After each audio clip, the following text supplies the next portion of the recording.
இது மகிமை நேரம். நம்முடைய கர்த்தரும் இரட்சகருமாகிய இயேசு கிறிஸ்துவின் இடைநேற்ற நாமத்தினாலே மகிமை டிவி நேயர்களை நான் வாழ்த்துகிறேன். இந்த மகிமை நேரம் நிகழ்ச்சியின் மூலமாக உங்களை சந்திப்பதிலே மகிழ்ச்சி அடைகிறேன். பிரியமானவர்களே, இந்த தபச நாட்களிலும் சிலுவையை குறித்தும் சிலுவை நமக்கு தருகிற ஆசீர்வாதங்களை குறித்தும் நாம் தியானித்து கொண்டு வருகிறோம். சிலுவை நமக்கு ஜெயத்தை தருகிறது. சிலுவை நமக்கு பாவ மன்னிப்பை தருகிறது, சுத்திகரிப்பை தருகிறது, தேவனோடு கூட ஒப்புரவாகுதலையும் சமாதானத்தையும் தருகிறது என்பதை குறித்து நாம் தியானித்தோம்.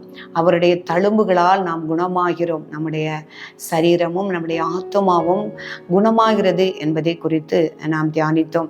நம்முடைய சாபங்களை இயேசு சிலுவையில் சுமந்தார், பாவங்களை சுமந்தார், நோய்களை சுமந்தார், நம்முடைய அக்கிரமங்களை எல்லாம் சுமந்து அவர் தீர்த்தார் என்பதை எல்லாம் குறித்து தியானித்தோம். எத்தனையோ ஆசீர்வாதங்களையும் ஸ்லாக்கியங்களையும் தேவன் சிலுவையிலே நமக்கு பெற்று தந்திருக்கிறார். அதை நான் விசுவாசிக்கும் பொழுது அது நம்மை சுதந்திரித்து கொள்ள முடியும் என்பதை தியானித்தோம். இந்த நாளிலும் அவர் சிலுவையிலே நமக்கு முன்மாதிரியாக வைத்து நாம் என்ன செய்ய வேண்டும் என்பதை அவர் கற்றுத்தந்திருக்கிறார் என்பதை குறித்து நாம் தியானிக்க இருக்கிறோம். அவர் நமக்காக எல்லாவற்றையும் சிலுவையிலே பரிகரித்து நம்மை ராஜாக்களும் ஆசாரியர்களுமாய் தேவனுக்கு முன்பாக ஒப்புரவாக்கினார். நம் மேல் வைத்த அன்பினால் பாவங்களற நம்மை கழுவி சுத்திகரித்தார் என்று நாம் பார்க்கிறோம். இன்றும் நமக்கு ஒரு சிலுவையை அவர் தருகிறார். என்ன சொன்னா, மார்க்கு 8:34 பார்க்கும் பொழுது, ஒருவன் என்னை பின்பற்றி வர விரும்பினால் தன்னைத்தான் வெறுத்து தன் சிலுவை எடுத்துக்கொண்டு என்னை பின்பற்ற கடவன். ஆண்டவர் என்ன சொல்லுகிறாருன்னு, அவர் வாழ்ந்து காட்டின வழிகள், அவர் சிலுவையிலே அவர் நமக்காக செய்த தியாகங்கள் எல்லாவற்றையும் நாம் பார்த்து நாம் அவரை பின்பற்ற விரும்பினால் நான் என்ன செய்ய வேண்டும் என்று கர்த்தர் சொல்லுகிறார். தன் சிலுவையை எடுத்துக்கொண்டு என்னை பின்பற்ற கடவன். அப்போ நமக்காக இயேசு கிறிஸ்து சிலுவையை சுமந்து நம்முடைய மீறுதல்கள் நிமித்தம், காயப்பட்டு அக்கிரமங்களின் நிமித்தம் நொறுக்கப்பட்டு, காயங்கள் அடைந்து, துக்கங்களை சுமந்து, அவமானப்பட்டு, பரிகாசம் பண்ணப்பட்டு, அசட்டை பண்ணப்பட்டு, புறக்கணிக்கப்பட்டு, தேவனால் கைவிடப்பட்டு, எவ்வளவோ துக்கங்களை சுமந்து நமக்காக மீட்பு, ரட்சிப்பு, சமாதானம், சாபம் நீங்க செய்த எல்லா ஆசீர்வாதங்களையும் அவர் தந்திருக்கிறார். நாம் அவரை பின்பற்ற வேண்டுமானால் அவருடைய சிலுவை எடுத்துக்கொண்டு என்னை பின்பற்ற கடவன். என்னுடைய சிலுவை, தன்னுடைய சிலுவை எடுத்துக்கொண்டு என்னை பின்பற்ற கடவன் என்று சொல்கிறார். தனக்கு சிலுவை என்பது என்ன அப்படின்னா, நம்ம உலக பிரகாரமான பாடுகள். நம்ம நினைக்கிறோம், எனக்கு எத்தனை வேதனைகள், எத்தனை பாடுகள், எத்தனை கஷ்டங்கள், எவ்வளவு கவலைகள், எவ்வளவு கண்ணீர்கள், இதெல்லாம் எனக்கு சிலுவை என்று. இல்லை பிரியமானவர்களே, தேவனின் நிமித்தம், இயேசு கிறிஸ்துவை பற்றிய அறிவின் நிமித்தமும் அவருடைய வசனத்தின் நிமித்தமும் நாம் படுகிற பாடுகள், உபத்திரவங்களை தான் ஆண்டவர் சிலுவை என்று சொல்கிறார். அவருடைய கட்டளைகளையும் கற்பனைகளையும் கை கொள்ளுகிறதினால் வரக்கூடிய உபத்திரவங்கள், அவருடைய வசனத்தின் நிமித்தம் வரக்கூடிய உபத்திரவங்களும் பாட அனுபவிப்பதுமே சிலுவை என்று சொல்கிறார். அதே ஒரு மத்தேயு 6 மார்க் 10:21 ஒருவன் ஆண்டவரிடத்துல வந்து கேட்கிறான், இயேசு கிறிஸ்து இடத்துல வந்து கேட்கிறான், ஆண்டவரே, நித்திய ஜீவனை பெற்றுக்கொள்ள நான் என்ன செய்ய வேண்டும் என்று கேட்கிறான். அப்பந்தான் ஆண்டவர் சொல்றாரு, நீ பிரமாணங்களை கற்றிருக்கிறாயே, கற்பனைகளை கற்றிருக்கிறாயே, கட்டளைகளை அறிந்திருக்கிறாயே, அதன்படி நட என்று சொல்லும் பொழுது, நான் எல்லா கற்பனைகளும் அறிந்திருக்கேன், நான் சிறு வயது கொண்டே நான் அதை கடைபிடிக்கிறேன். கொலை செய்யாதிருப்பாயாக, களவு செய்யாதிருப்பாயாக, பொய் சாட்சி சொல்லாதிருப்பாய் என்று எல்லா கற்பனைகளையும் நான் கடைபிடிக்கிறேன் ஆண்டவரே, இன்னும் நித்திய ஜீவனை பெற்றுக்கொள்ள நான் என்ன செய்ய வேண்டும் என்று சொல்கிறான். அப்போ ஆண்டவர் சொல்றாரு, நீ உனக்குள்ளது எல்லாவற்றையும் விற்று நீ தரித்திரருக்கு கொடு, பின்பு உன் சிலுவை எடுத்துக்கொண்டு என்னை பின்பற்றி வா என்று சொல்கிறார். பிரியமானவர்களே, ஆண்டவர் என்ன சொல்றாரு அப்படின்னா, நீ உன் சிலுவை எடுத்துக்கொண்டு என்னை பின்பற்றி வரணும்னா, நீ உலகத்தை வெறுத்து, உன் உலகத்தை விட்டு, உலகத்தின் ஆசாபாசங்களை எல்லாம் விட்டு எனக்கென்று நீ என்னை பின்பற்றி வா, அப்பொழுதுதான் நீ நித்திய ஜீவனை சுதந்திரித்துக் கொள்ள முடியும் என்று சொல்கிறார். எல்லா ஆசீர்வாதங்களையும் சிலுவையிலே நமக்கு பெற்று தந்த இயேசு கிறிஸ்து அவருக்காக நம்முடைய சிலுவையை சுமந்து அவருக்கு பின்னாக செல்ல வேண்டும் என்று விரும்புகிறார். நாம் உலகத்தையும் நேசித்து கொண்டு நாம் இயேசுவையும் பின் செல்வேன் என்றால் அது முடியாத காரியம். தன் சிலுவையை எடுத்துக்கொண்டு எனக்கு பின் செல்லாதவன் எனக்கு சீஷனா இருக்க மாட்டான். தன் சிலுவையை எடுத்துக்கொண்டு எனக்கு பின் செல்லாதவன் எனக்கு பாத்திரன் அல்ல என்று கர்த்தர் சொல்கிறார். பிரியமானவர்களே, இந்த உலகத்தை வெறுத்து உலகத்தை சிலுவையில் அறைந்து அவருக்கென்று நாம் பின்னே செல்லும் பொழுதுதான் அவருடைய சீஷராக இருக்க வேண்டும். அதைத்தான் கிறிஸ்து நம்மிடத்திலே எதிர்பார்க்கிறார்.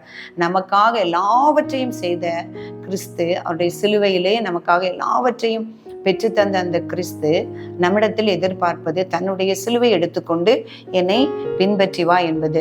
இன்னும் மத்தேயு 6:24 சொல்றாரு, இங்க 2 எஜமான்களுக்கு ஊழியம் செய்ய முடியாது. உலகத்தையும் நேசித்து நான் இயேசுவையும் பின் செல்லுவேன் என்று நாம் சொல்ல முடியாது.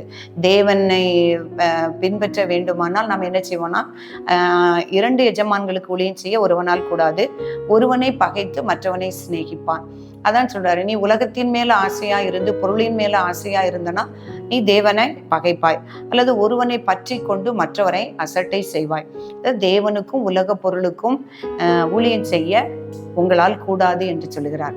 அதே தான் அந்த நித்திய ஜீவனை பெற்றுக்கொள்ள நான் என்ன செய்ய வேண்டும் என்று சொன்ன மனுஷனுக்கு ஆண்டவர் சொன்னார், நீ உன்னுடையது எல்லாவற்றையும் விற்று உன்னுடைய தரித்திரருக்கு கொடுத்து பின் வந்து என்னை பின் செல்லு என்று சொல்கிறார். பிரியமானவர்களே, அவருடைய விருப்பமும் அதுதான். நாம் நம்முடைய சிலுவையை எடுத்துக்கொண்டு அவருடைய சத்தியத்திற்காக அவருடைய கற்பனைகளை கைக்கொள்வதற்காக நாம் உபத்திரவத்தை அனுபவித்து அவருக்கு பின் செல்லும் போது கர்த்தர் நமக்கு நித்திய ராஜ்யத்தை தருவது நிச்சயம். இதையெல்லாம் அறிந்திருந்தும், இந்த சத்தியத்தை அறிந்திருந்தும், அவருடைய இரத்தத்தினாலே நமக்கு வரக்கூடிய விலையேறப்பெற்ற ரட்சிப்பு, சமாதானம், விடுதலை எல்லாவற்றையும் நாம் அறிந்திருந்தும் நாம் மறுதலித்து போனா திரும்பவும் நம்ம அவரை என்ன செய்யறோமா சிலுவையில் அறைகிறோம் என்று எழுதப்பட்டிருக்கிறது. எபிரேயர் 6:6 மறுதலித்து போனவர்கள் தேவனுடைய குமாரனை தாங்களே மறுபடியும் சிலுவையில் அறைந்து அவமானப்படுத்துகிறபடியால் மனம் திரும்புவதற்கு ஏதுவாய் அவர்களை மறுபடியும் புதுப்பிக்கிறது கூடான காரியம் என்று எழுதியிருக்கிறது. இவை எல்லாம் அறிந்த நாம் மறுபடியும் நாம் என்ன அவரை மறுதலிப்போமானால் நாம் இன்னும் திரும்பவும் நாம் மனம் திரும்புவது இயலாத காரியம் என்று எழுதப்பட்டிருக்கிறது. இன்னும் நாம் அதை மறுதலிப்போமானால் இன்னும் நம்ம என்ன செய்யறோமா ஒவ்வொரு நாளும் தேவனை சிலுவையில் அறைகிறோம் என்று சொல்லுகிறது. அப்படிப்பட்டவர்களாய் இராதபடிக்கு, அந்த சிலுவை நம்மிலே வீணாய் போகாதபடிக்கு இந்த சத்தியத்தையும் அறிந்த நாம் அவர் சிலுவையிலே பெற்றுத்தந்த ஆசீர்வாதங்களை பெற்றுக்கொள்ள நம்மை தகுதிப்படுத்தும்படியாக தேவனிடத்திலே மன்றாடி நான் ஜெபிப்போம். பரிசுத்தமும் அன்பு நிறைந்த எங்கள் அன்புள்ள ஆண்டவரே, இயேசப்பா, உம்மை நன்றியோடு துதிக்கிறோம். இந்த நேரத்தில் உம்மை ஆராதிக்கிறோம், மகிமைப்படுத்துகிறோம். சுவாமி, ஸ்தோத்திரம் அப்பா.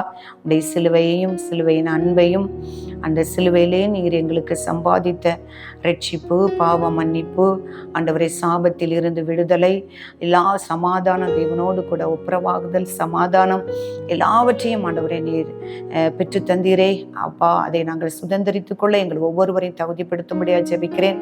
இந்த வார்த்தைகளை கேட்டுக்கொண்டிருக்கிற ஒவ்வொருவருக்குள்ளும் ஆவியானவர் கிரியை செய்யும்படியாய் நாங்கள் ஜெபிக்கிறேன். பரிசுத்தமுள்ளவர்கள் இன்னும் பரிசுத்தமாகட்டும் என்று சொன்னது போல ஆண்டவரே, உலகத்தை வெறித்து சுய இச்சைகளை எல்லாவற்றையும் சிலுவையிலே அறைந்து கர்த்தாவே எங்களுக்குரிய சிலுவையை எடுத்துக்கொண்டு உம்மை பின்பற்றி வர, உம்முடைய சீஷர்களாய் வர எங்களுக்கு பலன் தரும்படியாய் ஜெபிக்கிறேன் அப்பா. எங்களுடைய பலவின் நோய்களை எல்லாவற்றையும் சுமந்தீரே, எங்கள் பாவங்களரை எங்களை சுத்திகரித்தீரே, எங்களை தேவனுக்கு முன்பாக ராஜாக்களும் ஆச்சாரிகளுமாய் வைத்தீரே தகப்பனே.